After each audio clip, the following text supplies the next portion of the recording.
Honorable members, order, can we please be seated?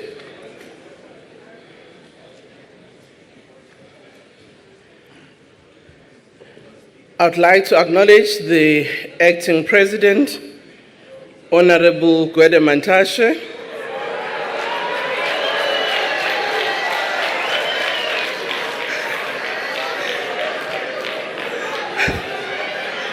I also want to acknowledge President who's joining us online from the US, President Cyril Ramaphosa.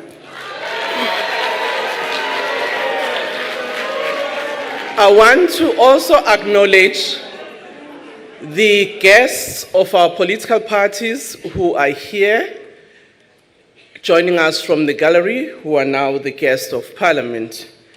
I'd also want to acknowledge all members of Parliament who are here present, and thank you for having accepted that we use this venue as we deliver the budget today. We've also indicated that for all the major sittings, such as the adoption of all other instruments, we will use the venue where all members will be present instead of being hybrid. The Secretary will read the order of the day.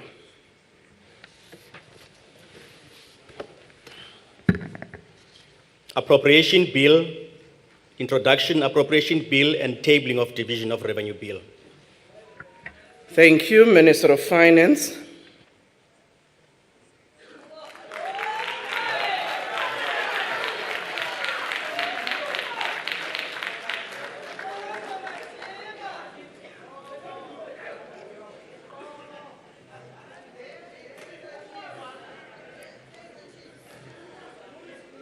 Honorable Speaker, Togo Didiza,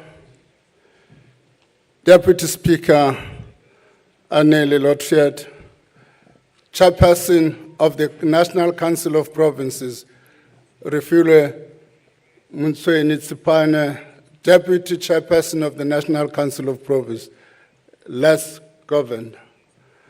His Excellency, the President of the Republic of South Africa, President Cyril Ramaphosa, who, as we speak, is joining us from Washington. We heard there's no shame about it.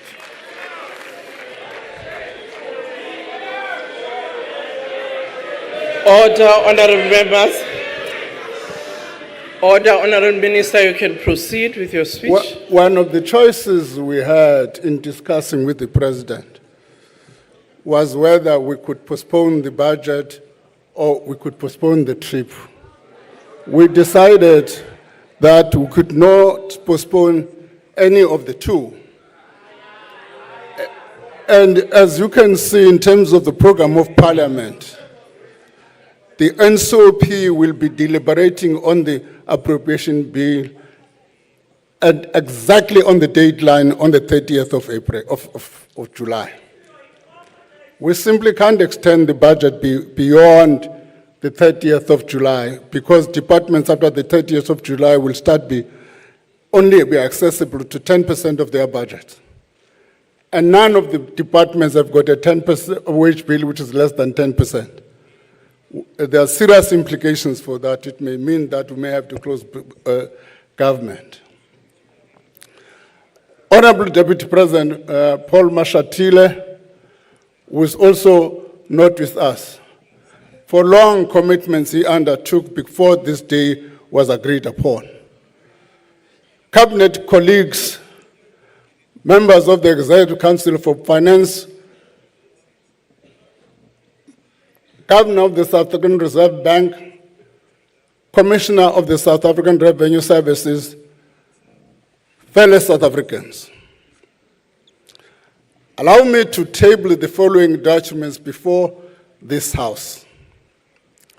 the 2025 Division of Revenue Bill, the 2025 Appropriation Bill, the 2025 Estimates of National Expenditure, the revised information on the 2025 Estimate of National Expenditure, the 2025 Budget Review published on the 12th of March and retabled here as a key policy reference, update Annexure A of the March 2025 Budget Review, update statistical annexure to the March 2025 Budget Review, the 2025 Budget Overview, and the 2025 Budget Speech. The documents tabled here today are additional to the bills previously tabled, namely the 2025 ESCOM Debt Relief Amendment Bill, the 2025 Public Sector Pension and Related Payments Bill, the 2025 Revenue Laws Amendment Bill, the 2025 Rates and Monetary Amounts and Amendment Revenue Laws Bill. Madam Speaker, before I can proceed, I must say even Dr. Kairam Hopper has accepted that the victory of Kaizer Chiefs is of national importance. Order, honorable members, don't divide the House. The game was a very good game. Let's not talk about the scores. Let's proceed with the budget. Madam Speaker, a national budget is not merely an accounting exercise measuring what we earn and what we spend and what we borrow as a nation. It is a reflection of the difficult trade-offs needed to balance fiscal sustainability while simultaneously addressing the developmental goals. It is unsurprising then that the increase to value-added tax proposed on March 12 created so much debate. A vital debate, no doubt, but one that also created some uncertainty. There's clarity now that will remain at 15%. The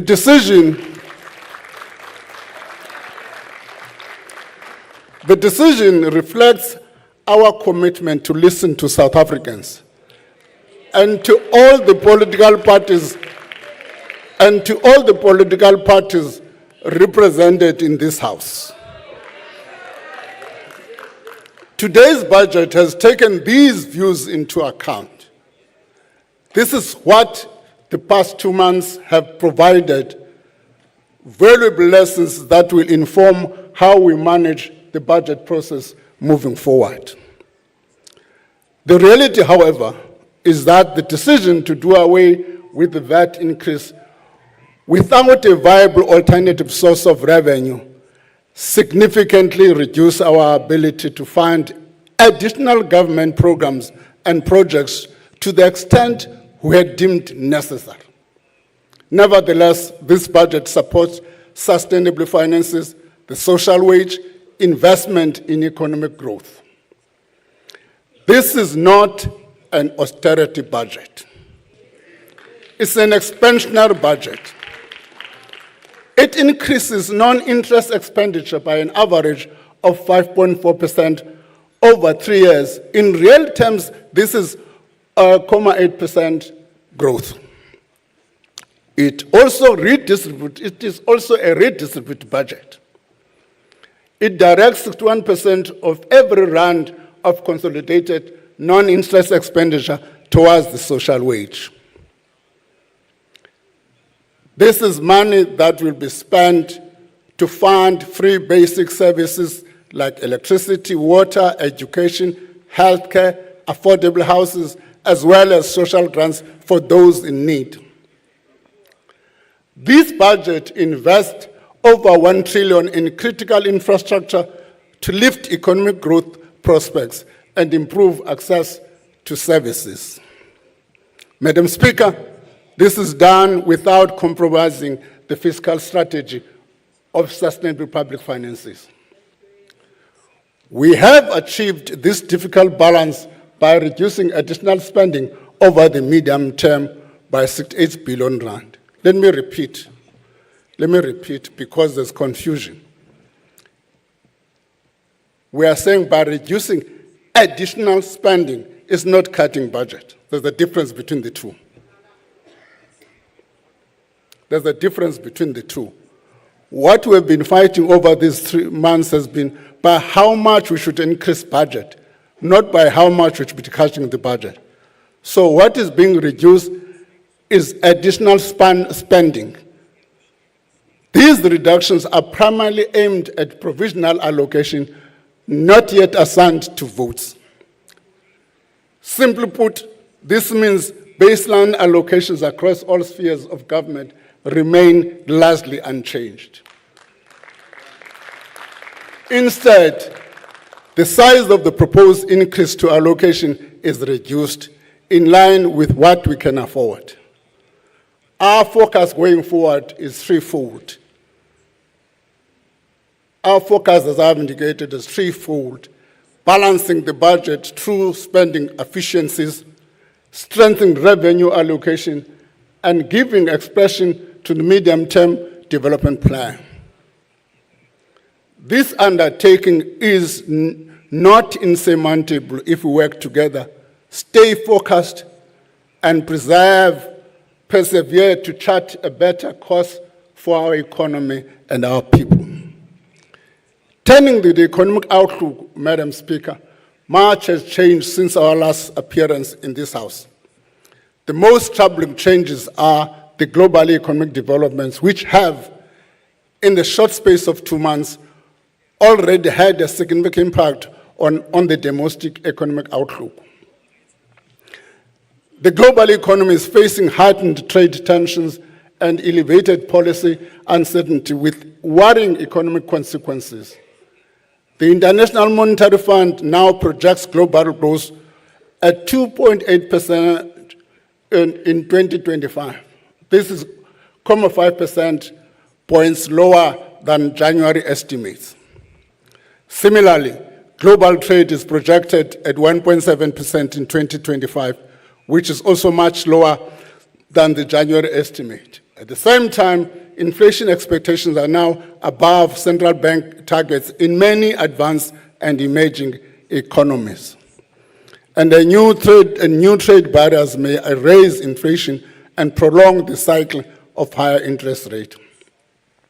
Turning to the domestic outlook, Madam Speaker, as a small open economy, South Africa is dependent on global trade and financial inflows. This makes us particularly exposed to the global economic developments that I've just outlined. As a result, we now estimate real GDP to grow at 1.4% in 2025. This is lower than the 1.9% we projected in March.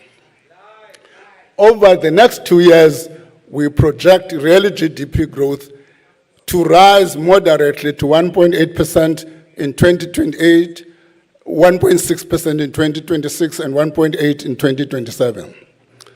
Looking further ahead, the risks to the outlook remain elevated. These include the worsening global outlook, weaker than expected growth in the fourth quarter of 2024, the persistence of logistics constraints, and higher borrowing costs. These developments are a vivid reminder that we must urgently turn the tide on our economic prospects and get our fiscal affairs in order. Faster, inclusive growth that creates jobs is the only path towards a more prosperous South Africa. Attaining this growth must be our national obsession. We have all a stake and a responsibility to work towards this goal. Honourable members, our strategy for faster growth and to shield our country from the worst impact of an increasingly uncertain global environment remains anchored on 4 pillars, as we have said in the past. Maintaining macroeconomic stability, implementing structural reforms, improving state capability, and accelerating infrastructure investment.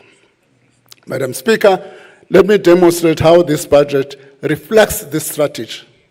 First, maintaining macroeconomic stability promotes low and stable inflation, and lower interest rate will enhance the country's ability to withstand external shocks. In turn, this creates a conducive environment for investment, savings, and job creation. Honourable members, prudent fiscal policy is a key component of maintaining macroeconomic stability. The balanced fiscal strategy we are presenting today reflects this. It stabilizes debt as a percentage of GDP, achieving a primary surplus, expanding infrastructure investment, and supports the social wage. In 2025-26, government debt is projected to stabilize at 77.4% of GDP. While this is 1 percentage point higher than projected in the March 12 budget, it is mainly due to lower nominal GDP. The main budget deficit decreased by 8 billion over the MTF, compared to our estimates in March. This narrow deficit is enabled by the steady expanding primary surplus. By 27-28, the primary surplus will grow from an estimate of 0.8% of GDP in this financial year to 2.5% by 27-28. Madam Speaker, a growing primary surplus means that our revenue will continue to be larger than our non-interest expenditure over the next 3 years. This contributes to a lowering of gross borrowing requirements, resulting in lower debt and in lower debt service cost over time. However, debt service costs remain high, amounting to more than 1.3 trillion over the next 3 years. Put differently, this means in the year 2025-26 alone, we are spending around 1.2 billion per day to service our debt. We must agree this is not acceptable. This is more than what we spend on frontline services such as health, the police, and basic education. We must maintain our efforts to reverse this trend and prevent the cost of debt from robbing us of the resources that we could otherwise be spent on pressing social needs or to invest in growth. The fiscal strategies is how we will drive down the debt to GDP ratio, slow the growth of the debt service cost, and rebuild our fiscal buffers. And in this way, shield ourselves from an increasingly uncertain and unpredictable external environment. To address this persistent fiscal imbalance in the medium to long term, we have published a discussion document on fiscal anchors. The consultation with a range of stakeholders and experts on this paper are ongoing. Madam Speaker, a bigger, faster growing economy and the larger fiscal resources that come with it are the key to build up the fiscal room we need to meet more of our developmental goals. The second pillar of the economic growth strategy is our continued commitment to implement growth-enhancing structural reforms. Through the first phase of Operation Vulindlela, bold and far-reaching reforms were implemented in the next work sectors and the visa regime.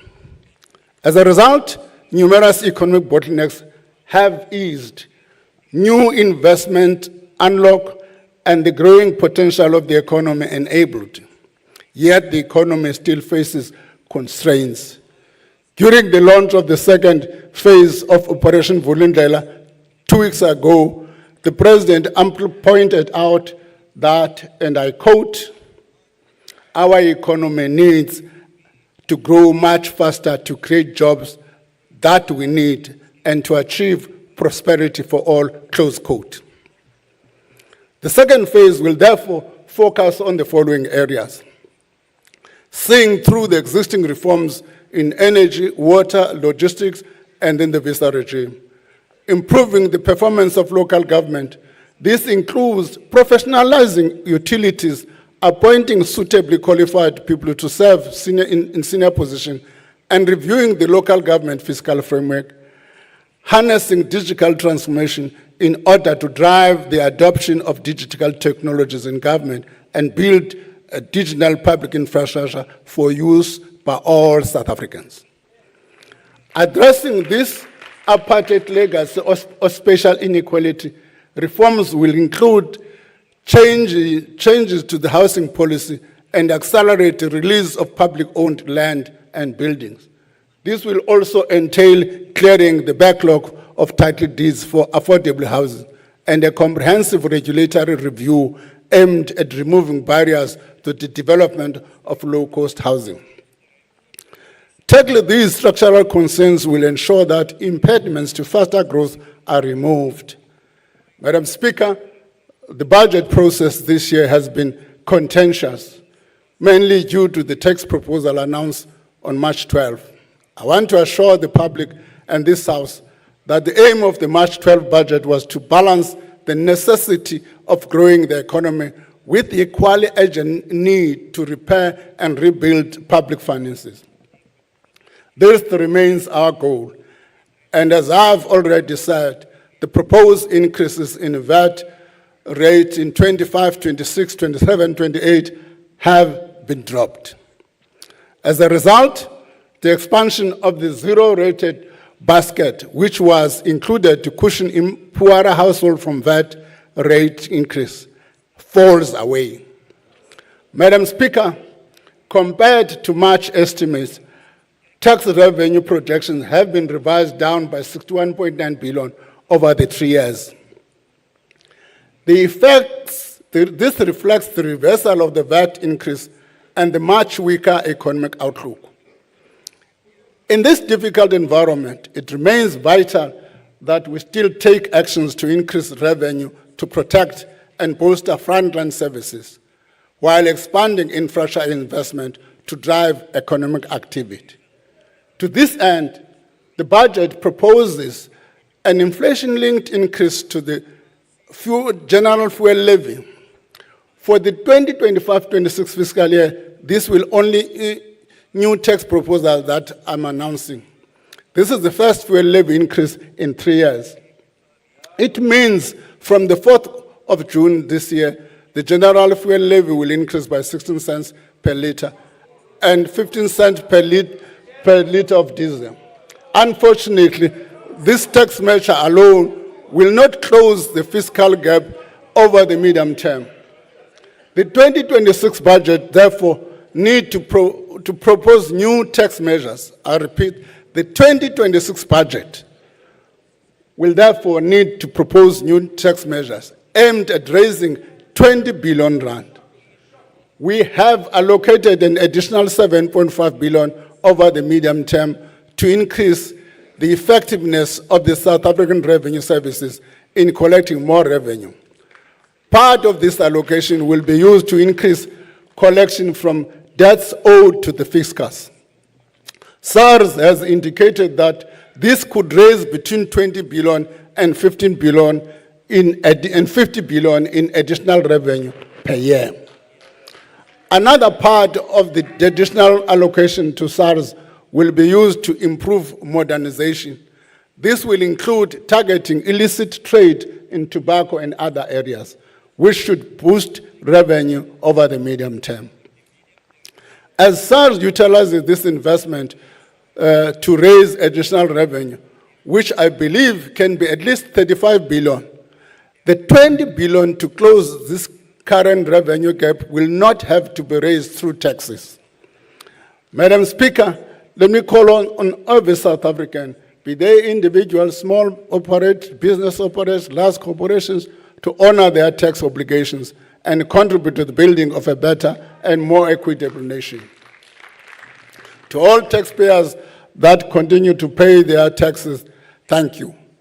We do not take this for granted. As a government, we know that we must earn the taxpayers' trust every day by spending public money with care and ensuring that every rand collected is spent on its intended purpose. We recognize the urgent need to do more to achieve this goal. We are not deaf to the public's concern about wasteful and inefficient expenditure. Our commitment to collect taxes must be matched by better efficiencies in how that money is spent. It must be matched by much stricter oversight that quickly identifies problems and provides timely solutions when things go wrong. Honorable Speaker, members of Parliament and fellow South Africans, before I continue, allow me a moment to share with you an open letter from a young medical student, Sarah Stein from the University of Cape Town. I've read and reread this letter since it was published on the 7th of May. The extract of the letter I want to share may be disturbing to some, but perhaps familiar to many of you, too many. The situation this young doctor describes of the state of public hospitals and the emotional toll of working day after day without the basic resources necessary to help people in need is the heartbreaking reality that this budget hopes to address. It is the reality that all of our efforts as political parties and as government must concern with, above all else. Part of this letter reads, and I quote, "Working in a public hospital with a way too few resources punches you in the gut every day. It is not just the trauma of seeing your patients die. It is having no gloves in a delivery room, no alcohol swabs to clean wounds, and knowing that nurses stop at the shop on the way to work to buy their own gloves and masks because the clinic has run out of it. Where waiting times for a scan are months long and surgery delays needlessly let disease progress to the point of being inoperable. It is the limited beds in high care that mean doctors are regularly forced to decide whose life is worth saving more because there's only one space for one," close quote. Madam Speaker, it is for this reason that the budget maintains the expenditure trajectory presented in the March 12th budget. Addressing these persistent spending pressures to restore critical frontline services and invest in infrastructure is critical for improving access to basic services and lifting economic prospects. As a result, total allocated spending, excluding interest, will amount to 6.69 trillion over the medium term. There is also proposed additional spending of 180 billion rand over the medium term. This is lower than the 232 billion proposed during the March 12th budget. Let me repeat this point. What that sentence means is that on the 12th of March, we proposed to increase the budget by 232 billion. In the current budget, we're still increasing, but with a lesser amount, 180 billion rand. A breakdown of the sector allocation is as follows. The provisional education sector baseline over the 2025 MTF is 104 trillion, and 9.5 billion will be added over the medium term to keep the teachers in the classroom and hire more staff. And an additional 10 billion has been added to the baseline as announced during the March 12th budget to expand access to early education childhood, and is kept unchanged. This will increase early childhood development subsidy from 17 rand per child to 20 per day to 24 rand. The extra funding will also support increased access to early childhood development for 700,000 more children up to the age of 5 years. The provincial health budget is 845 billion over the medium term. This budget will be increased by 20.8 billion over the 3 years to employ 800 post-community service doctors and essential goods and services, and the reduction of accruals. This increase will also assist the sector in addressing personal budget pressures. For April 2025, the old age grant increases remains as well announced by 130 rand, split into 220 and 10. Where, as the original stated, the SRD grant, the COVID SRD grant, Day of Distress, will be extended by up to March 2026. We need to explain this. Does it mean it's not going to be extended beyond March 2026? The answer is no. The answer is no. Government is actively exploring various options to better integrate this grant with employment opportunities. This includes considering a job seekers allowance and other measures as part of the review of the active labor market programs. Our goal is not only to provide immediate relief, it is also to create pathways to employment, empowering our citizens to build better futures for themselves and their families. We're also reconfiguring funding for the troop deployment to the Democratic Republic of Congo. This is in the light of the announcement of the South African phase withdrawal from the East African country. In this regard, the 5 billion we had proposed to allocate to the Department of Defense for its participation in the SABC mission in the DRC is reduced.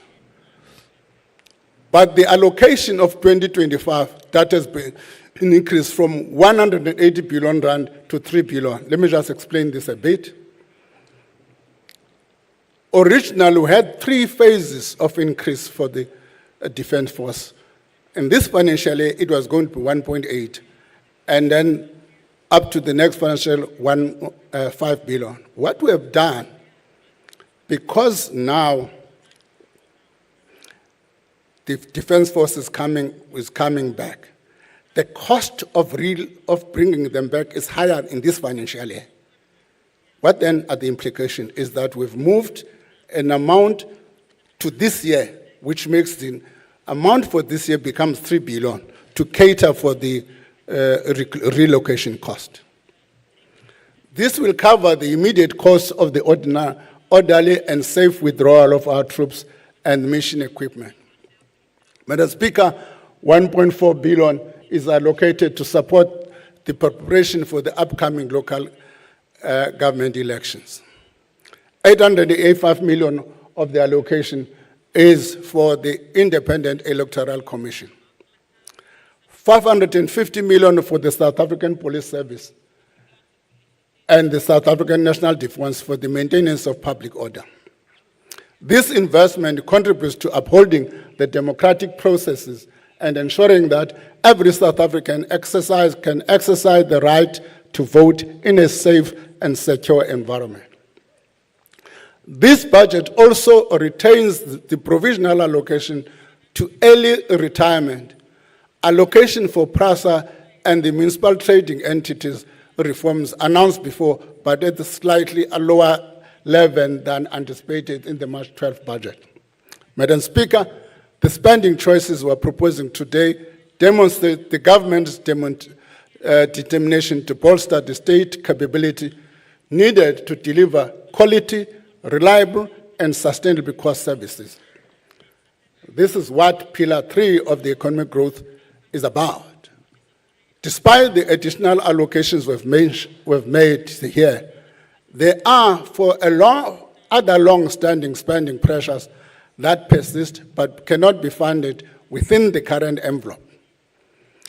This is the nature of the policy trade-offs, prioritizing what we can do now and what we must postpone and spend on later when our resources allow. The spending pressures that may require funding later this year include, among others, the withdrawal of the Presidential Emergency Plan for AIDS Relief called PEFRA funding, particularly which was through the USAID. We've not made provision for the allocation for that now. The Department of Health has just given us the numbers a couple of days ago. Once the resources allow, we'll deal with this matter.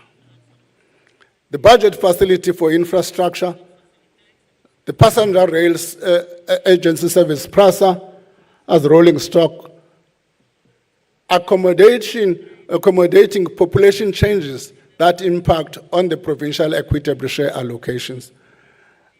We have done a change in the equitable share which impact negatively on certain provinces, and we've agreed we must cushion the impact on those 3 provinces.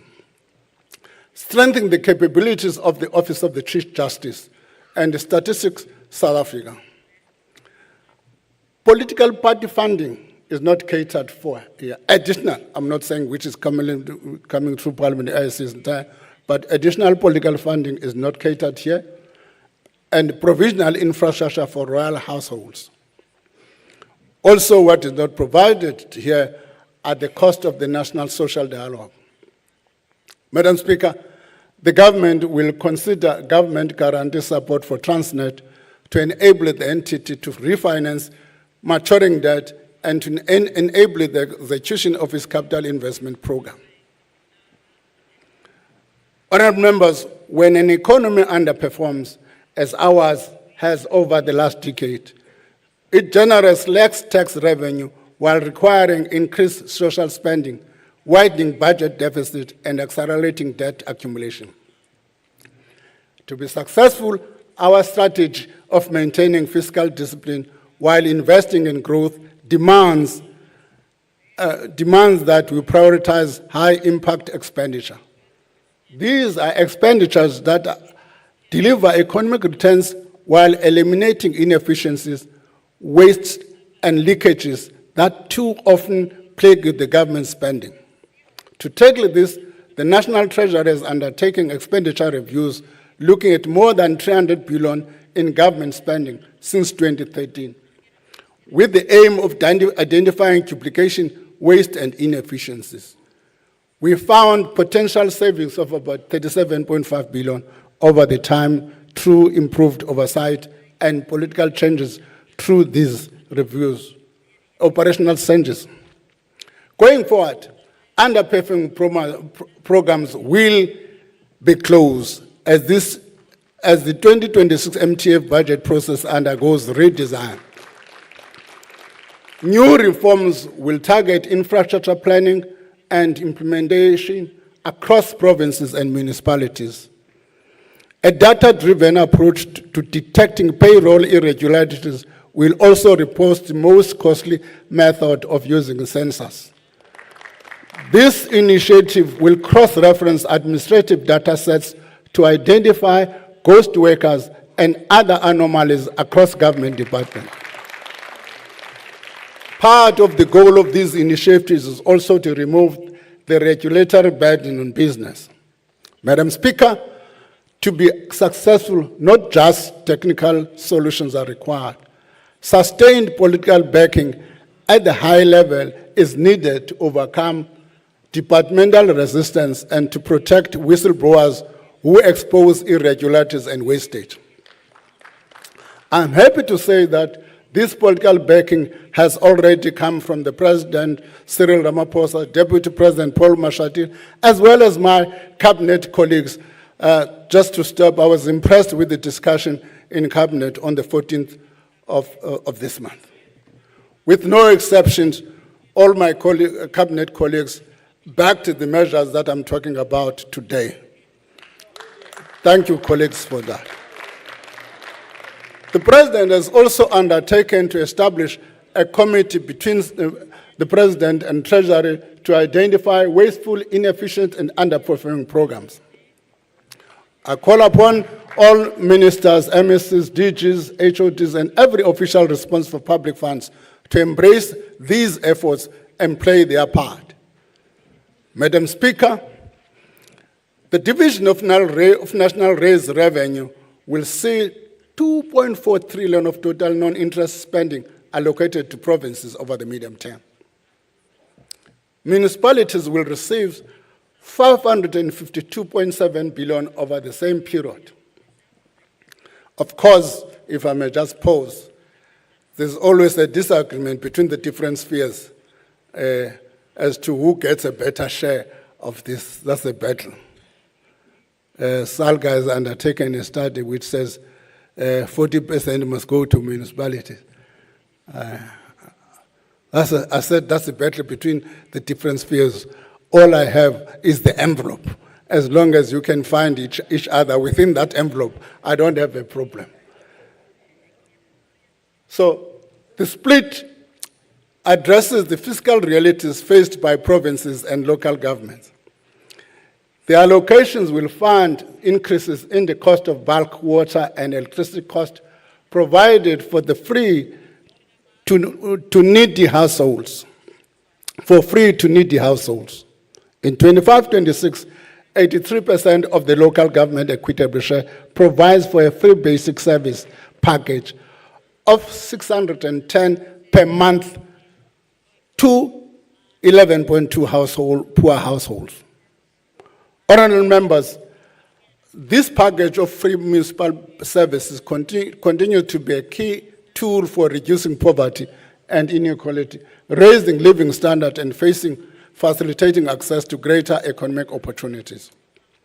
The reality is that sustainable local government finances does not depend merely on enforcement mechanism, but on delivering genuine value to communities. Declining revenue collection rates are often a function of the quality of the services. Municipalities must recognize that quality service delivery is not just a constitutional obligation, but also a cornerstone of their financial viability. Tackling corruption remains a major priority of all arms of government.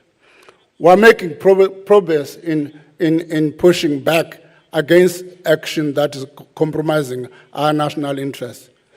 In addressing the scourge of corruption, the National Prosecuting Authority, through its asset forfeiture unit, adopted a broader and aggressive anti-corruption strategy that has yielded financial injection to the fiscals. In the past 5 years, the asset forfeiture unit has recovered over 5 billion paid into the victims of crime and criminal asset account, which is called CARA account. With regard to state capture-related cases, the asset forfeiture unit obtained freezing orders amounting to 14.2 billion, with 8 billion recovered and paid into the CARA account. We make these issues, colleagues, we've decided to point this information out because it's not out there to the public. There's a tendency that says nothing is being done. And I think we need to put this information into the public domain. Madam Speaker, quality infrastructure investment expands the productive capacity of the economy and responds to the diverse needs of the citizen. Infrastructure is also a rich source of jobs in construction, engineering, and related industries across a range of skill levels. It is for this reason that infrastructure is the fourth pillar of the growth strategy. And this budget demonstrates our resolve to change the composition of spending from consumption to investment. Allocation towards capital payments remain the fastest growing area of spending by economic classification. Public infrastructure spending over 3 years will exceed 1 trillion mark. The key question, all of us should be thinking about. If we're to spend this amount efficiently and effectively, the impact on the economy would be massive. What we should be grappling about when you leave this room, all of us, grapple about when you leave this room, is not whether the economy is not growing, growth and so on. It's the question, how do you make sure that this money is spent effectively and efficiently? That's the debate. This spending will focus on maintaining and repairing existing infrastructure, building new infrastructure, and acquiring equipment and machinery. It will also focus on 3 sectors: transport and logistics, energy, and water and sanitation. Of the 402 billion rand for transport and logistics, 93 billion is for the South African National Roads Agency to keep our 24,000 kilometer national road network in active maintenance and rehabilitation. 53 billion rand is for the maintenance and refurbishment of the provincial roads. These investments will remain our extensive road network, will maintain our extensive road network in good condition, allowing for easy access and movement of freight and people within the country and beyond. 66.3 billion is allocated to PASA, out of which 18.2 billion is for the rolling stock fleet and renewal program, and 12.3 billion is provisionally allocated for renewal of signaling system. I like the signaling system, if I may pause. I like that. I can see Honor Lehlego said, because what we're talking about is the speed with which trains in our communities and townships will change. Instead of waiting for 30 minutes or so for a train, you'll have a train probably in every 15 minutes.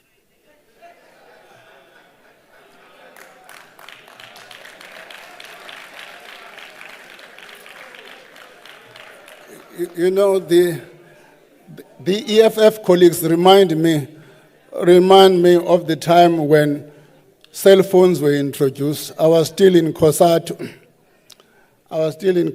so Jayandra Knight would come to us, he was in the negotiations, would come to us and tell us about what the cell phone is going to do.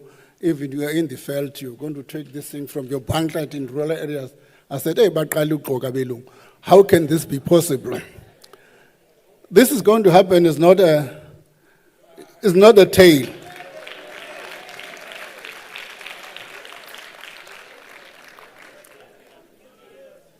The spending will sustain progress in rebuilding the infrastructure to provide affordable commuter rail services. This will enable PRASA increase passenger trips from 60 million in 24-25 to 186 million to the end of the MTF period. Access to safe, reliable, and affordable commuter service is critical for low-income earners who spend more than 50% of their income on transport. You know, before I go to the energy sector, I made an example last time on the 12th, except that you didn't accept what I was trying to say, but let me repeat it. I made a comparison last time and said, the World Bank has published something which compares the worker from South Africa, same amount of money, and said a South African worker will end with a disposable income less. And it says why? Because the cost of transport for the South African worker is higher than the Indonesian worker. That's the difference. So it's quite important that if you are concerned about poor people, these things should be of interest to you. The energy sector will invest 219 billion rand. I couldn't count their numbers until Minister Ramokgopa came. He's more expensive than I've had other ministers previous.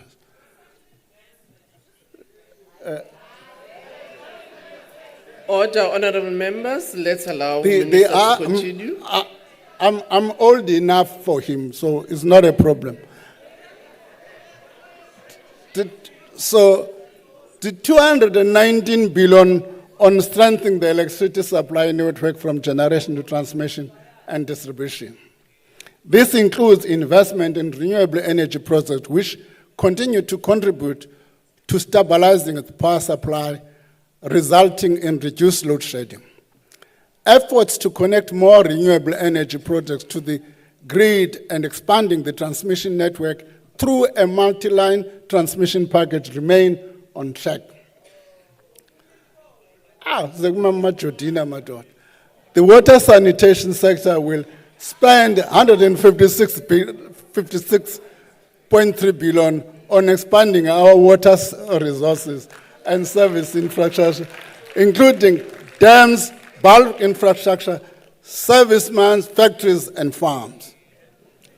Honorable members, maintenance is important to prolong the life of our infrastructure assets, in addition to ensuring that infrastructure services are reliable and not unnecessarily interrupted.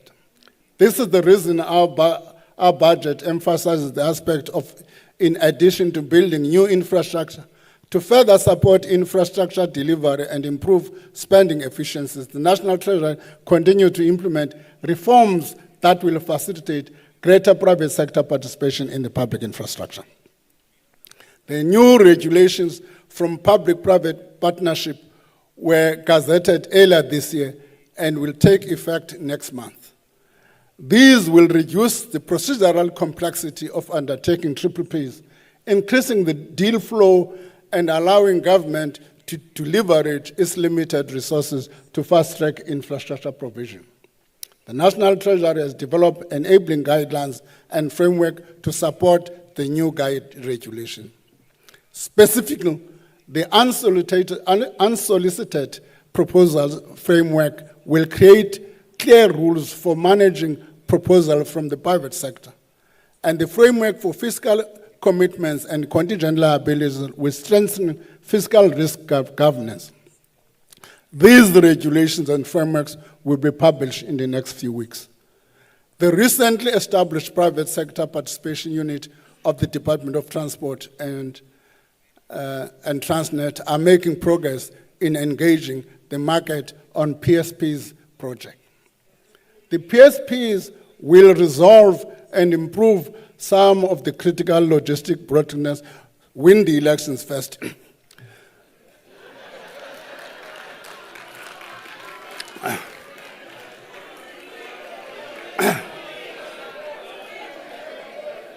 In March,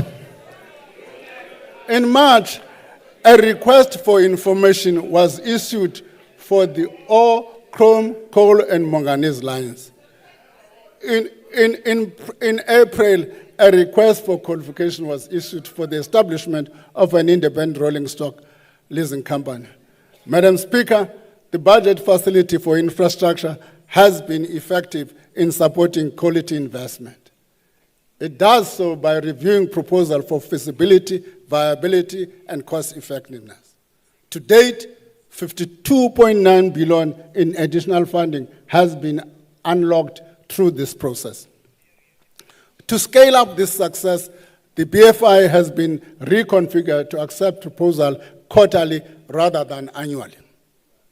In this regard, I'm pleased to confirm that processes of issuing our first infrastructure bonds in 2025-26 remains intact. We are exploring alternative financing instruments to allow pension funds, commercial banks, development banks, and international financial institutions to participate in financing our infrastructure plans. These reforms, Madam Speaker, are how to plan to leverage infrastructure investment to ease supply-side constraints to the economy and improve access to social service the people get. Honorable members, today is about delivering on the hope for a better life, a better future. It is an attempt to meet our shared goals of redistribution, redress, and structural transformation. This budget supports economic activity while raising future economic prospects, direct spending towards the social wage, and invest in state capability and critical infrastructure. All the while promoting fiscal sustainability so future generations are not burdened by the decisions we make today. We are not there yet, but I believe there is consensus in this House that around the country that this is the destination we need to strive for. The recent events have shown us that political debate is part of any vibrant democracy, and that this is not about differences on these goals, but about how they can be achieved. The debate and negotiations have deepened our understanding of policy trade-offs and institutional processes while giving citizens unprecedented visibility into our democracy's evolutions. Negotiation, debate, and compromise, as we have seen unfold over the last weeks, has been a necessary, if sometimes painful, investment in the productivity of future government reform in the new political environment. We have all gained a better, deeper appreciation of each other's policy positions and which trade-offs each of us is willing to contemplate. As parliamentarians, we have been forced to gain closer knowledge of the various institutional processes that govern the budget cycle and its passing into law. The public has had a front row seat to the growing pains of vibrant and committed democracy. This is a good thing. Our journey towards national prosperity belongs to every South African. Speaker, as I close, allow me to express my gratitude to the President, Deputy President, who are not with us today, and I forgot in my salutation to greet the acting President, who was unfortunately some weeks ago, was also an acting president, but unfortunate for 3 hours. He was already telling us in those 3 hours,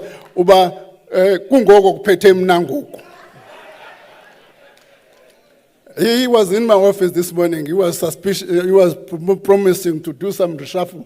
So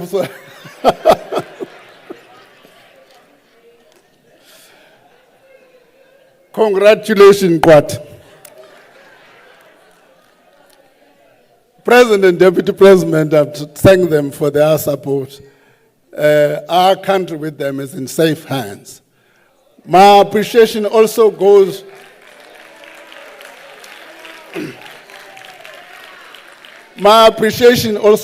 to my 2 deputy finance ministers and the National Treasury team led by the Director General, Dr. Peterson. They have all helped to shape tremendous workload. As they say, many hands make a light work. Shut up and go.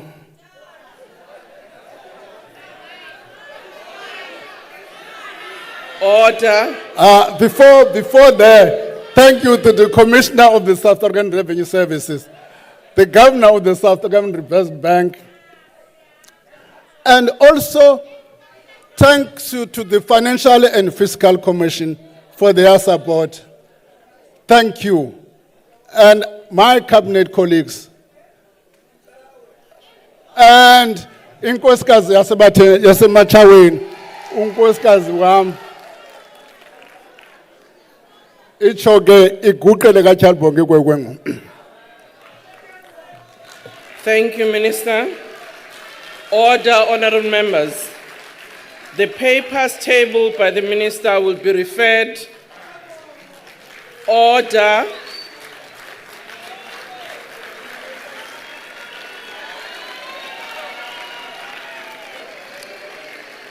Order, honorable members. The papers tabled by the Minister will be referred to the relevant committees. I request members to stand and wait for the presiding officer and the maids to leave the chamber. Order. Order, honorable members. The House has not been adjourned. Order. Can we now allow the presiding officer and the maids to leave the chamber? adjourned. And that concludes the business of the day.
incorrect.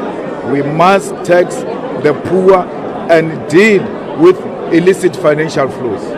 All right, thank you so much, Julius Malema, the leader of the EFF. For more reaction, we cross back to you, Samgele.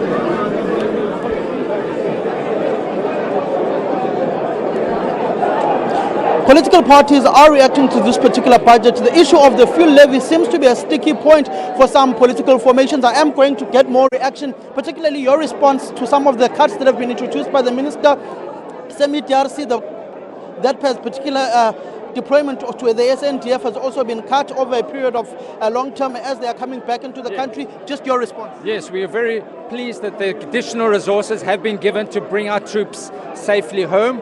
We've always said if there are not sufficient resources, we cannot deploy them. We've already lost lives, and we are very pleased that that additional resources must be given to them. As far as the budget is concerned, we are concerned about the drop in economic growth to 1.4%. But what is good news? There's no VAT increase, there's no increase in personal taxes or corporate taxes, but there is an increase in the fuel levy to balance things. What we've always said is we've got to cut wasteful and unnecessary expenditure. Taxpayers are demanding value for money, and we are trusting that this budget will give them that value for money and that ghost workers' bailouts are reduced so that we can balance our books. And those taxpayers, the 150,000 taxpayers that have economic activity and that are not paying their taxes, are going to be targeted. So we trust that SARS, with additional revenue, will collect that. And lastly, the ACDP has always said that tens of billions of rands that is in overseas bank accounts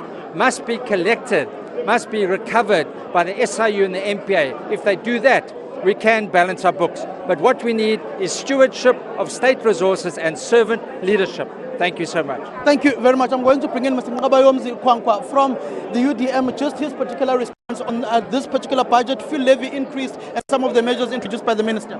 Well, where's the budget? I didn't see it. The minister only told us about the expenditure measures that they are going to undertake over the next couple of years, but he was not able to explain the revenue proposals of government. I mean, manna, the last time it fell from heaven was during biblical times. If you don't know where the money is going to come from, you will not be able to spend it, because that is the crux of the matter. That's the answer that the minister failed to provide. They don't know where the money is going to come from. That's why programs like PEPFAR are here to say it will be revisited later because it can't be funded currently. That's why we couldn't talk about inflation increases. You talk about, for example, you're saying baseline reductions did not happen in departments, but you're reducing allocation, meaning it's going to be less than the inflation rate. That in effect is actually a reduction in real terms, even if it's an increase in nominal terms. So we are just playing around with semantics. We need to scrutinize budget and see how we can be able to save money where. And the other limitation and weakness here is that expenditure savings are only realized much later in the year, and money is needed now to fund programs. Where's the money going to come from? I think to a large extent some of the things were pragmatic, but we're not pragmatic about the revenue sources of government. Thank you very much, Mr. Ngabayomzi. I'm going to bring in IFP leader, then the ANC, Mr. Bulawayo Khabisa. Just your response to the budget outlook by the minister, particularly noting that economic growth is not growing at the rate South Africa needs it to grow, the fuel levy as well, and some of the budget cuts. It is a good budget because you need to work within what is available. The good aspect is that the frontline services, education, health, and the social grants were maintained. More funding is going to infrastructure, which is going to generate job opportunities and create an opportunity for the country to grow its economy. The very unfortunate scenario is the removal of the zero-rated food items as well as the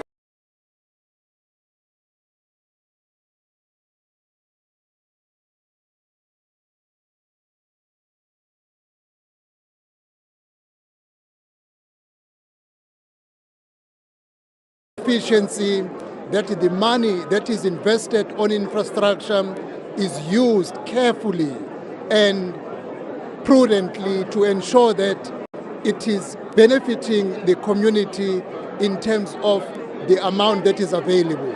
It is a budget that must be monitored very closely because there is a shortfall even if you go forward over a period of 3 years. We need to cover that shortfall so that we are able to have a budget that is going to be able to take our country forward.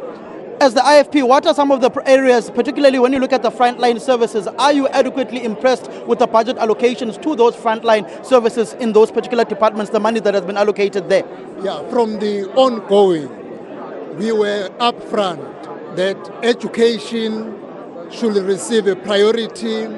The unemployed teachers must get the funding for, that is covered. Medical doctors and medical staff, that is also covered. The social grants, which has been increased, even including the senior citizens, that has been covered.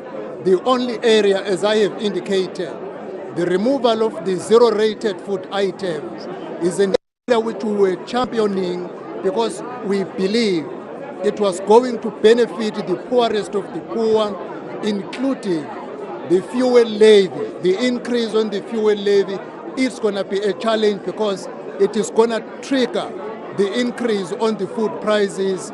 But under the prevailing circumstances, we need to work within what is available. Thank you very much, Bulawayo. Mahlangu Pengumutsiri, ANC spokesperson, just your response to this particular budget, fuel levy and issues pertaining to the various departments and the frontline services that have seemingly been prioritized by the Minister of Finance. Yes, the budget is transformative. It is developmental and striking a careful balance between ensuring economic growth and whilst ensuring that prudent fiscal spending happens. And we are quite happy with that. We're happy with the fact that a lot of money is going into infrastructure development and job-creating infrastructure projects. That's the second one. Capacitation of SARS is clearly underway. It's clearly going to be supported to ensure that the South African revenue services function optimally and help us with widening the revenue base. Several things that have been highlighted related to the employment of doctors, the employment of teachers, all of that is contained in the budget with very clear data that shows that in over the medium term, these are the types of things that are going to be done. Infrastructure projects related to water and sanitation, a big challenge in our country, are catered for in the budget. But I think it's a responsible budget, a lot of striking the balance. More than 60%, I think it's about 60.1% dedicated to social spending on the expenditure side of the budget has to be welcomed in the context of the stubborn inequality and the continuing inequality in our society. Thank you very much, Mr. Mahlangu Pengumutsiri. I'm going to come back with Vuyo Zungula from the ATM, but for now I'm going to have to cross over to my colleague Bulelani Phillips. Thank you so much. Taking actions right here on the sidelines of the budget speech.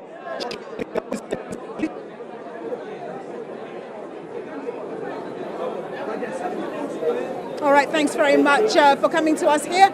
I'm in conversation with the Deputy Finance Minister, Dr. David Masondo. Thank you very much, Mr. Masondo, for joining us. So last week at the RMB Investor Conference, you gave a little hint around your levels of confidence, saying that you felt that the budget that would be delivered today would be sufficient for us not to see another iteration of a budget. That is, there won't be a budget 4.0. What has given you that confidence, given the budget that's been tabled today?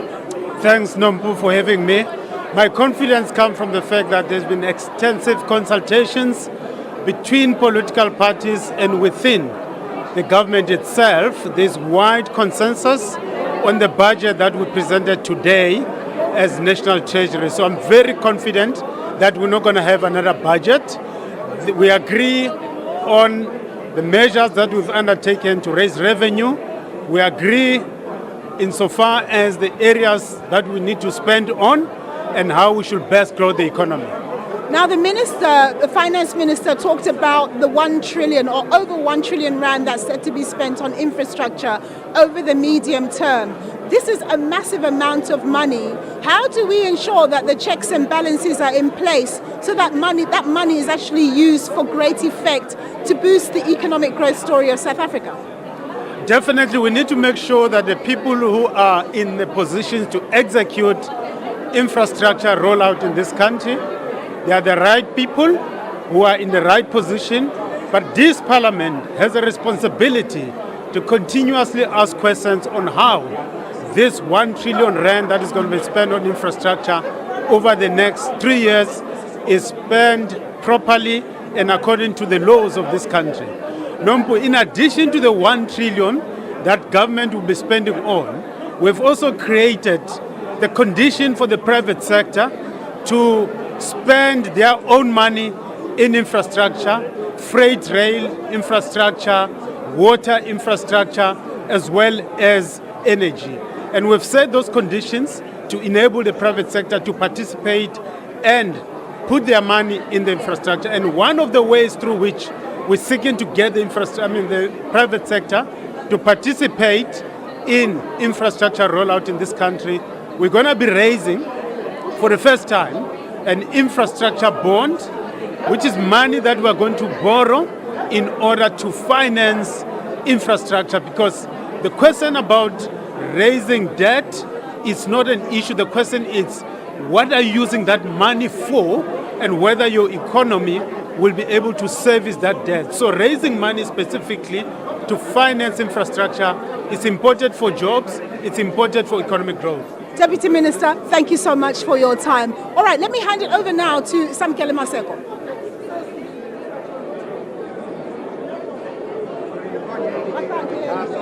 The ATM has been one of the political parties that has been very vociferous in saying that a budget tabled by the Minister of Finance, Enoch Godongwana, is not addressing the needs of the people, particularly on the issue of the then proposed increase of value-added tax. I would assume that Mr. Vuyazungula would have an issue, particularly when it comes to the removal of the zeros-rated basket, particularly this time around in this particular budget. What are some of the areas that you are not happy about with this budget presented by the Minister? The increase in the fuel levy, for us, we see it as another way to make South Africans more poorer, because an increase in fuel levy means it's going to be an increase in the cost of living, and in the increase of cost of living is going to make South Africans to be more stretched financially. Also, the question of not being able to thoroughly deal with the issue of illicit financial flows. Yes, the issue of illicit trade in tobacco is one of the aspects. However, bulk of the illicit financial flows happen in the mining industry. And that is whereby if the minister was very stringent on the mining industry, the revenue that is needed to fund state projects would have been gotten easily in the mining sector. And then the last issue, it is the issue that the minister does state that 1.2 billion rands per day is being spent to service debt. However, there seems to be no appetite, no real plan. Hence, you find that the debt to GDP ratio has increased by 1%. So we are going to live in a country whereby the GDP is equal to debt, or debt is equal to GDP, or even higher in the next coming years. So our view as the ATM is that people must not be happy because that the budget was not tabled in February. It was the one tabled in March was reversed. Now, because we suddenly have a budget, we must be happy. We must scrutinize the aspects of the budget that has been tabled today, whether it is in the best interest of the people. And the answer from our side is that the budget tabled today does nothing to fundamentally improve the lives of our citizens. When you look at the capacitation of the South African Revenue Services, are you particularly happy with that particular point that has been raised by the Minister, noting that SARS needs those much resources in order to collect those funds in order for government to have an additional revenue?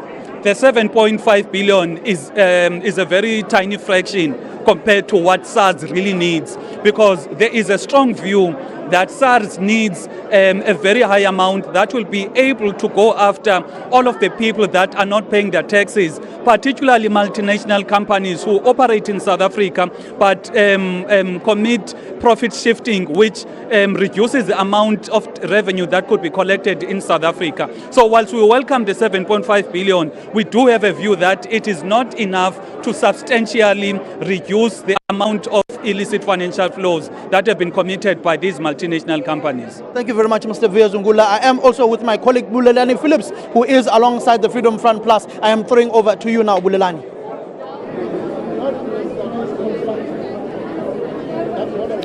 All right, thank you so much, Samkele. Of course, we're going to talk to the spokesperson of finance of the Freedom Front Plus, voter vessels.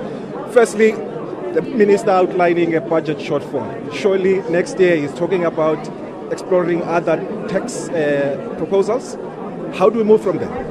Well, we have to face the reality that our gross need for debt is increasing. It's almost at 600 billion rand. The budget deficit is more than 360 billion rand. So the reality is that we can't continue on this track. I think this budget is better. It's better than the first proposals because it is expansive, but it does focus on cost containment, and not cost containment in terms of service delivery or infrastructure spending, but saying we need to get more value for money. We believe that if the necessary steps are taken to really go and look where there's unnecessary expenditure, waste, where government is paying more for something than that is market related, where government is being exploited, and that is stopped, it won't be necessary next year to come up with other tax proposals. That will be sufficient. All right, thank you so much. Voter Vessels, spokesperson for the Freedom Front Plus. Bosa leader Musima Imane, are you happy with what the minister has presented today? Today was about status quo. It was about a budget where the minister could only move within a fixed lane. And I thought the minister did a good job in doing that. The difficulty we face in South Africa is that growth is suppressed, debt is high, and more than anything, the only people who must be more happy is the civil servants who are getting an above 5% increase. Other than that, most other sectors are getting marginal increases, which means for teachers, for nurses, for hospitals, for building of schools, all of that is going to be suppressed. So I think this is about status quo. We need to focus on growth, fund for growth, and ensure there are more jobs going into the economy. All right, thank you so much, Musima Imane, the spokesperson for Bosa Lee. I'm going to ask Dr. Mark-Burke. Dr. Mark-Burke, sir. Dr. Mark-Burke, the spokesperson of the DA, has been waiting here patiently. Dr. Burke, thank you so much for your time. As the DA, has the minister struck the right chords in this budget? I think striking the right chords is a high bar, but he's presented to us a workable version of the budget that we should be able to support. And in terms of the budget shortfall, how should he maneuver? Yeah, I think the idea of a shortfall in the budget is a bit of a misnomer. It's a narrative problem. We have an expenditure problem in South Africa, and we're excited to hear that the minister has now announced a spending review that will find inefficiencies in the budget, and as we identify those inefficiencies, add it back into the budget so that these provisional allocations can increase even further. We do need an aggressive focus on infrastructure investment. Some of that was announced now, and we are hopeful that as we find inefficiencies, we add that back into the budget, we can invest more in infrastructure and we can invest more in critical frontline services. All right, thank you so much, Dr. Mark Burke, as spokesperson of the Democratic Alliance. For more reaction, I'm going to cross back to my colleague, Nompu. All right, thanks very much for coming back to us. I've got the Finance Minister with me, Enoch Godongwana. Thanks very much, Minister, for joining us. So you've managed to table this budget, 2025, the third iteration thereof. Do you think you've done enough to balance the needs of delivering to South Africans as a whole, while at the same time satisfying the likes of ratings agencies and the markets? I think that's what I was saying. One of the things running through the speech is an element what we call about as the trade-offs, which we've managed to achieve. And many people forget that. If you say, let's cut 0, let's reverse 0.5, we are losing revenue. But you need, therefore, to have a trade-off and say, what am I going to lose on the expenditure side? And we've done a balancing act in that regard. Minister, you said that this is an expansionary budget, not an austerity budget. You've had to cut your expectations in terms of revenue by about 60 billion rand over the medium term. Where are you going to be putting those additional resources, the 180 billion rand worth of resources over the medium term? The good king, very few journalists captured what you have done. Let me just praise you for that. You've understood that I've increased by 180 billion rand over the medium term. What are those areas that have increased? Education, which is a major problem. Health, which is I quoted deliberately a doctor who says what are the kind of challenges they are facing in hospitals. So health is a critical component of that. The infrastructure is a critical component of that. So all of those things are quite important for basic services of our people. Minister, one last thing. You've hit the pockets of motorists, but at the same time, you're going to expect less in terms of revenue. Just unpack that a little bit for us. Just in terms of the fact that you've had to hit the motorists a bit harder with the increase in the fuel levy, which you were hoping not to touch, and also the fact that you are going to be having less revenue. That means you're not satisfying all the objectives that you sought to satisfy. Yeah, I'm saying I've increased the fuel tax. I made the point that for 3 consecutive years, I've not touched the fuel tax. 3 consecutive years. I'm doing it precisely because I've run out of, there are few options. And secondly, I say in the next financial year, 2026, I may have a whole of about 20 billion rand on the same budget that I'm putting across now. And I'm proposing to increase tax of about 20 billion rand next year. However, SARS is promising me a good amount which may necessitate that I don't increase that tax next year. Well, we'll be speaking to the SARS Commissioner shortly. Thank you so much, Minister, for your time. That was Finance Minister Enoch Godongwana speaking to us. We're going to hand it over now to one of my colleagues, to Bulelani, Philip, and we hand it over to him.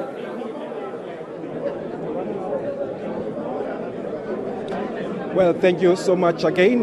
Now joining me is the UAT leader, Dr. Wanda Mahlatsi. I know the last time you were really opposed to the budget proposals by the minister. This time around, are you happy with what is presented? No, thank you so much. No, I think Africa, there's no change here. He was here to please the partners. When we came here, we had expectations, and those expectations were we want a budget that will address or not disappoint the poorest and the working class. Understanding also that the country is facing a dire socio-economic challenges that need a decisive intervention. So we needed a budget that is people-centered, not profit-centered. So what he did here is nothing new, because now we have a problem of fuel, which is now another problem. When you have a problem with increase in fuel, that means increase in food, that increase in transport. Then where does it go? It goes again to the poorest and the working class. So we needed a budget that is bold, that will also address the issue of unemployment. With over 8.2 million unemployed, at least there must have been a plan into how to mitigate such a challenge or such gap. All right, thank you so much, Dr. Wanda Mahlatsi. He is the leader of the UAT. For more reaction, I cross back to you, Nompo. All right, it's very busy here at the Cape Town International Convention Centre with the hustle and bustle of parliamentarians speaking to media. But I am fortunate enough to speak with the SARS Commissioner, Edward Kiswita. Thanks very much, Mr. Kiswita, for joining us. So the Minister has set you a target of 1.986 trillion rand to raise for this fiscal year, 2025-2026. Is it doable? Well, first of all, it's not a target, it's an estimate, based on certain assumptions, and if those assumptions materialize, then it is absolutely doable.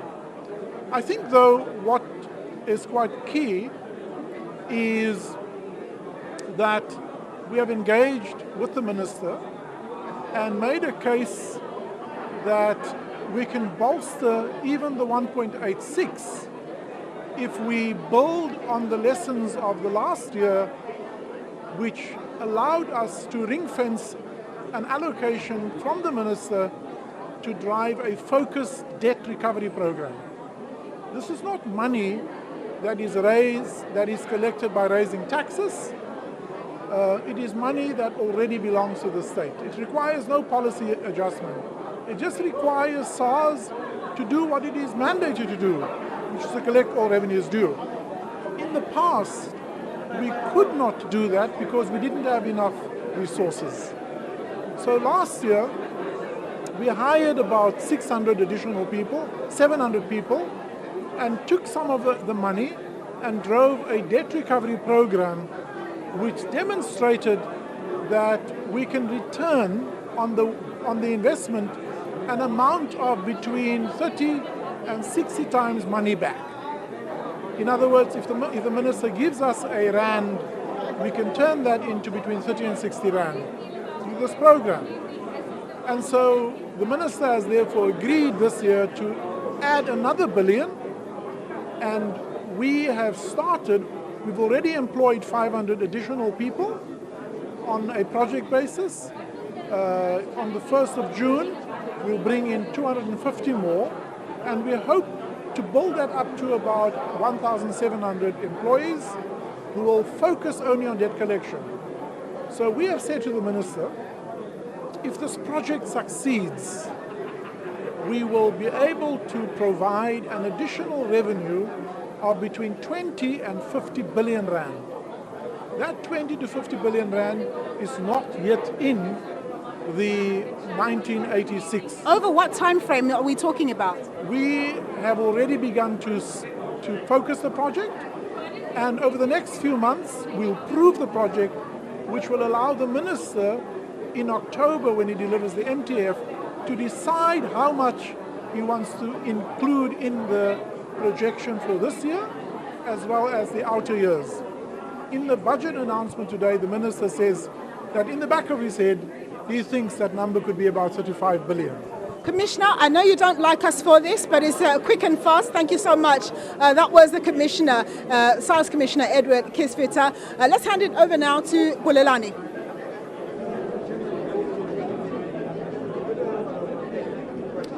Well, now joining me is Songezo Zibi, the leader of Rise Mzansi, also the chairperson of SCOPA. Firstly, should we be even using this venue when we have the dome, when we talk about lack of resources as a country? No, the dome is being prepared so that it can withstand different weather conditions, firstly, and secondly, it had a big open space at the back that was being underutilized, so Parliament has to provide meeting rooms and other facilities so that we can use it more permanently until Parliament is... But I agree with you, as soon as it's ready, we need to go back there. All right, the Minister's presentation today, are we on the right track? It talks about possible tax increases next year, where we're not just deferring the obvious.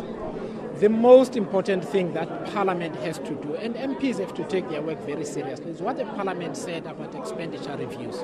And I hope they were listening, because that work needs us to engage with Treasury, to engage with each and every department, to make sure that each minister commits to an actual number by which they are going to cut out the waste that he spoke about in government. South Africans have been very clear. They've said you are wasting and allowing money to be stolen. You need to fix that problem. If we work on that successfully, there will be less reason to increase taxes in the future. We take that work at SCOPA very seriously.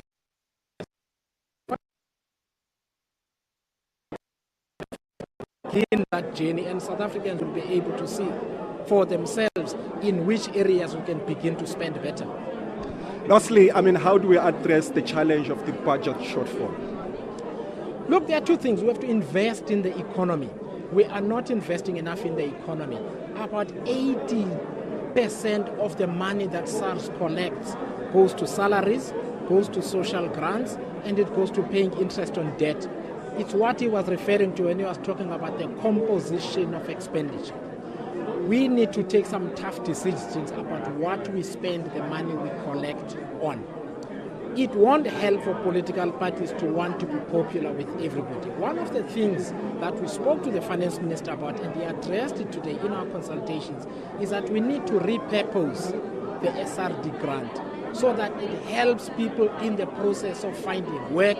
It begins to fund job-creating programs in small towns, in rural areas, in regional economies, and so on. It's a tough decision because parliamentarians here don't want to say, let's use this money in different ways. They come in here on TV and talk to you and say, don't increase taxes, but spend more. Those are not serious people. And South Africans should stop taking them seriously because they have zero solutions. All right, we're going to leave it there. Songezo Zibi, the leader of Rise Mzansi. For more reaction, we cross back to my colleague Samkele.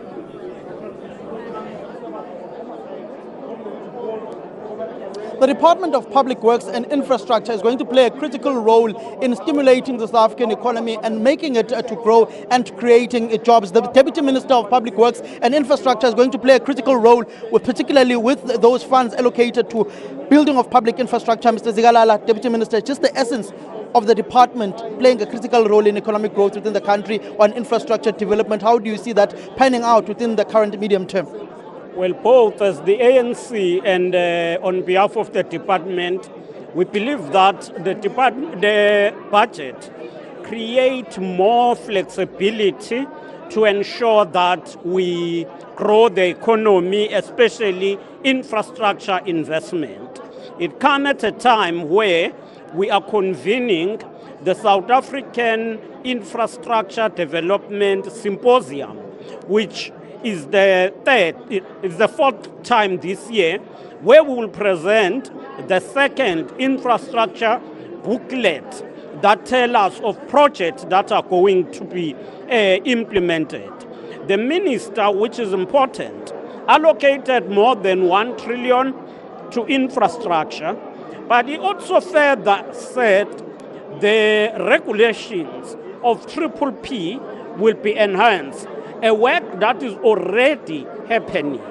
He also spoke of unsolicited bids, where you find that people would want to do the things on their own in relation to infrastructure, but they would not be able to proceed because of procurement regulations. We believe that building on this budget, we are going to see the stimulation of economic growth through both infrastructure but also industrialization, as we dwell on Operation Vula that seek to ensure that we unlock logistics, we enhance the performance of our ports. What we also appreciate is to ensure the investment in social services, the employment of teachers, nurses, police, and others. Mr. Zikalala, particularly on the Operation Vulindlela, you're looking at your alliance partners, COSATU and the SACP, that have essentially said that that is the privatization of the particular entities within the country, and in particular, the rail network. There is not even a single entity that we have given out completely, where we invite the private sector, we invite them at a minimum level, we invite them at a particular point where we will say your participation is for this duration. And this is what is happening in the development finance in the world. In all countries that are developed, that has been through the public and private partnership. Thank you very much, Mr. Zikalala, who is also an ANC-NEC member and the Deputy Minister of Public Works and Infrastructure within the country. My colleague Bulelani Phillips is with the Congress of South African Trade Unions, Matthew Parks, whom has a particular interest when it comes to this triple piece of public-private partnerships, and in particular opening up the rail network to private players within the country under Operation Vulindlela.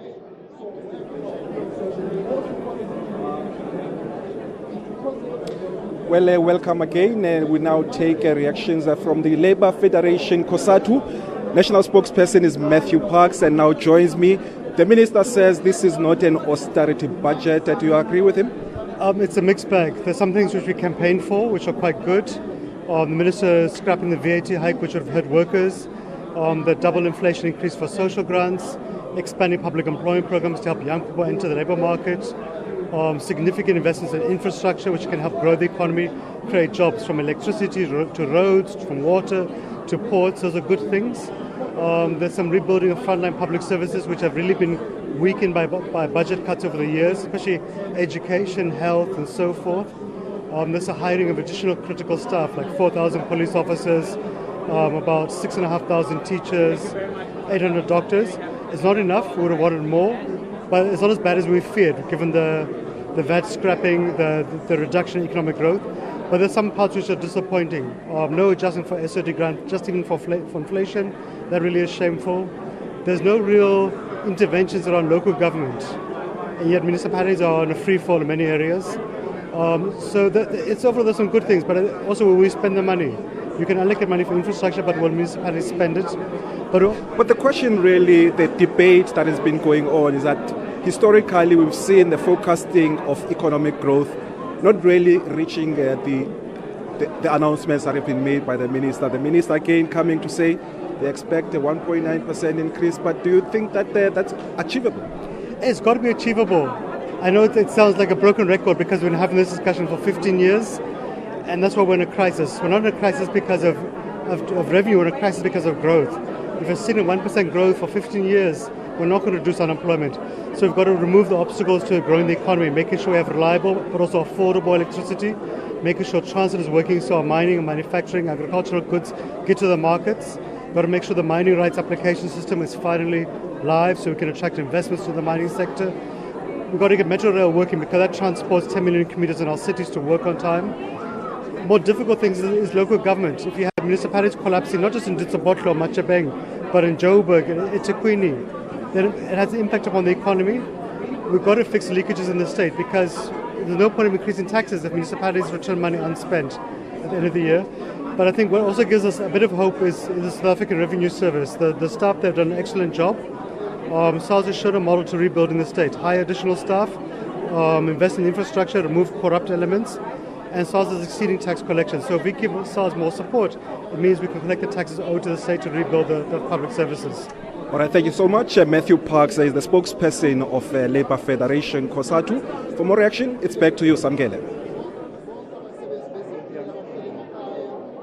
The SACP is one of those political parties that were complaining that they are not consulted enough when it comes to the crafting of the budget speech. They may not be particularly happy with the increase in the fuel levy. Central Committee member Dr.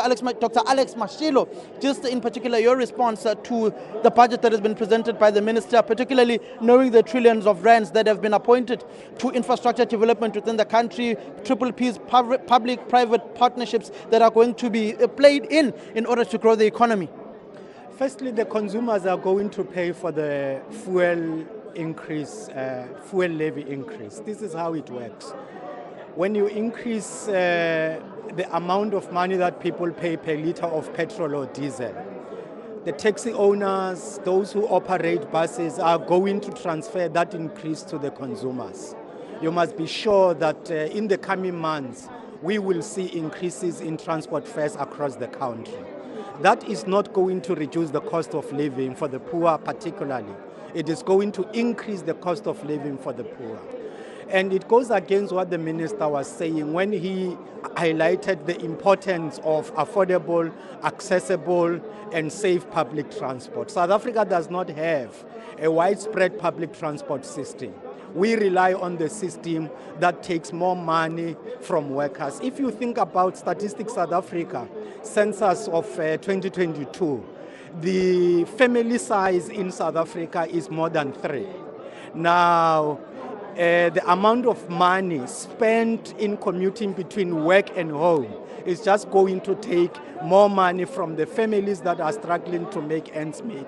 We call this social reproduction in the SACP. We have that crisis of social reproduction. But let us deal with the characterization of the budget by the minister.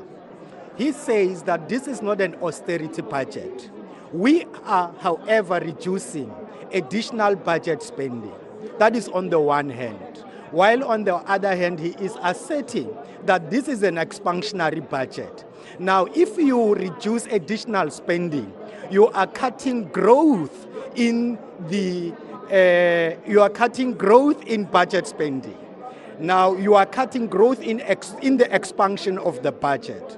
You cannot cut growth in the expansion of the budget on the one hand, and then argue on the other hand that this is an expansionary budget, because the two contradict each other. There is a problem there. It needs more emphasis. Just on the infrastructure, if you look on South African budgets for the past 10 years or so, they would have told you that we will be spending 100 billion annually on infrastructure, so and so. Travel the country, look at the state of roads, look at the state of water infrastructure, look at the state of electricity infrastructure, look at the state of all major infrastructures. It is as if that money had not been spent, which can be the case in real terms. The question now is whether the 1 trillion rand that is pledged on infrastructure will definitely come forward and go into infrastructure spending so so that we begin to see changes in rural areas where people want water infrastructure because they want water supply to overcome the crisis that the Statistics South Africa has highlighted in its census. Thank you very much, Mr. Dr. Alex Mashilo, as member of the Central Committee of the South African Communist Party, from us here in Cape Town for this third attempt of a budget by the Minister of Finance, Enoch Godongwana. It seems to have consensus amongst the Government of National Unity political formations. The issue being sticky for them is the increase of the fuel levy for some of them, and also the removal of the zero-rated basket for some poor South Africans. It will have a ripple effect, the fuel levy, on poor South Africans, as said by the SACP and other political formations. From myself, Samkele Masego, my colleague Nompu Saziba, and my other colleague Bulelani Phillips, it is a wrap here in the city of Cape Town for this third attempt of a budget that is seemingly looking like it will ultimately be passed.